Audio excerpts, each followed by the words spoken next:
Eventually, our borders will extend from Lebanon, the Great Desert, which is Saudi Arabia, and then from the Mediterranean to the Euphrates.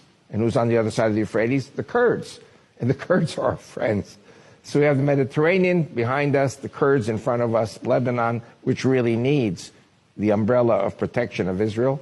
And then we're going to take, I believe we're going to take Mecca, Medina, and Mount Sinai and purify those. Understand the Israeli mentality correctly, then they will always leave some excuse, some,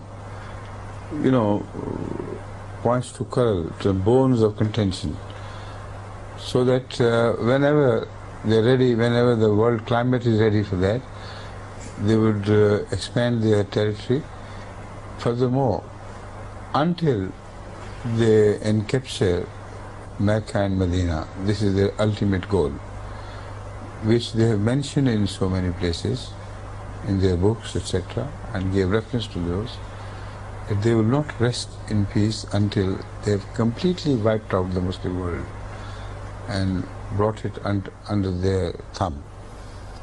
So this is the ambitious plan which is going to be unfolded with the passage of time, and I have no doubt about it.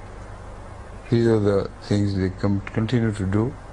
They create problems so that they can resolve those problems their own way.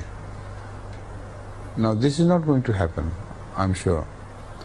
Before they think they will capture Mecca and Medina, something will be done by God which will completely frustrate their plans.